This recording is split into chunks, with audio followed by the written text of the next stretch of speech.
সাভারের ট্যানারি শিল্পনগরীতে আছেন সহকর্মী সোহান সিরাজি। এবছরের চামড়া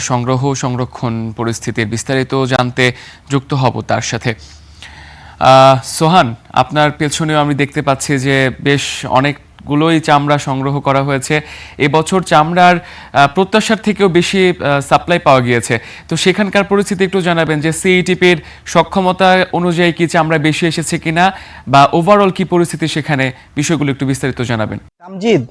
আপনি যেমনটি জানতে চাচ্ছেন যে সাভারের যে চামড়া শিল্প নগরীটি রয়েছে সেখানে এবার আসলে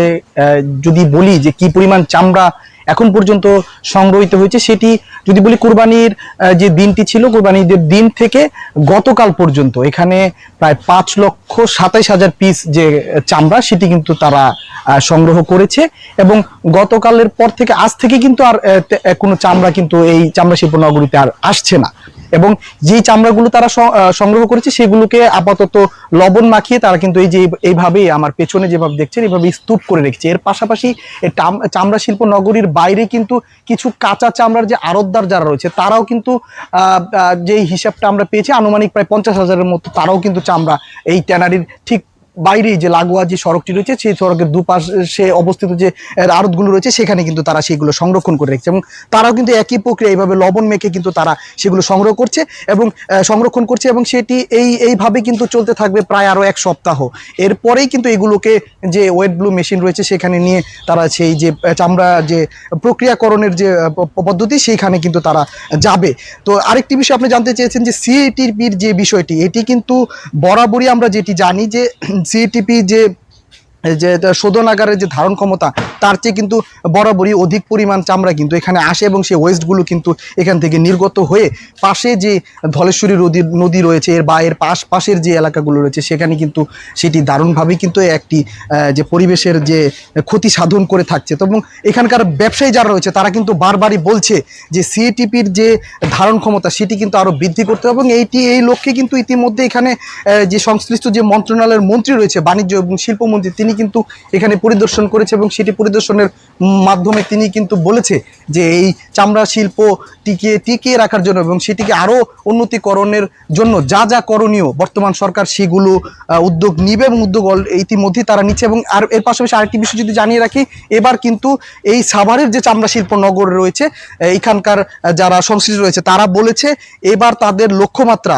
এই কুরবানিকে কেন্দ্র করে প্রায় 65 লাখ পিস চামড়া কিন্তু তারা বছরব্যাপী এই কুরবানি উপলক্ষে যেগুলো কোরবানি জবাই করা হয়েছে সেই পশুর চামড়া কিন্তু তারা এখানে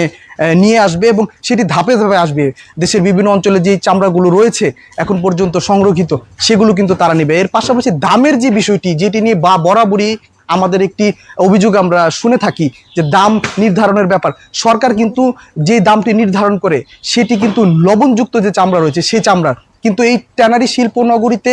গত 3 দিনে যে চামড়াগুলো এসেছে সেগুলো কিন্তু কাঁচা চামড়া এসেছে, অর্থাৎ রক্তমাখা যে চামড়া সেগুলো কিন্তু এসেছে। এবং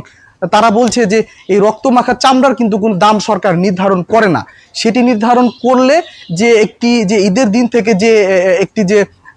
অভিযোগ সেটিও নিষ্পত্তি করতে তারা সক্ষম হবে। এর পাশাপাশি আরেকটি বিষয় তারা বলছে চামড়ার দাম কমের যে ব্যাপার, যে একটি চামড়া তারা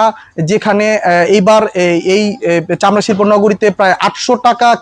পিস দরেও কিন্তু তারা কিনেছে, তারা যেটি বলেছে যে এরপরে 800 টাকা 900 টাকা আমরা কাঁচা চামড়াটি কিনি, তারপরে প্রক্রিয়াকরণ পর্যন্ত এটি প্রায় 2200 টাকা পর্যন্ত খরচ হয়ে যায় প্রক্রিয়া, কিন্তু সেটি তারা বিক্রি করতে কিন্তু পারে না সেই খরচে, যে খরচ তাদের হয় সেই খরচে। তাই তারা বলছে যে বিশ্ববাজারে যে চামড়ার যে বাজার সেটিও কিন্তু আরও বিস্তৃত করতে হবে, তাহলেই পুনরায় আবার যে চামড়া শিল্প সেটি তার যে হারানো ঐতিহ্য সেখানে ফিরে যাবে। তো তামজিদ, এই ছিল আমার কাছে সাভারের চামড়া শিল্প নগরী থেকে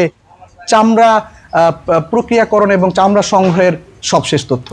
সোহান, বেশ অনেকগুলো গুরুত্বপূর্ণ তথ্য আপনার কাছে জানতে পারলাম, অসংখ্য ধন্যবাদ আপনাকে।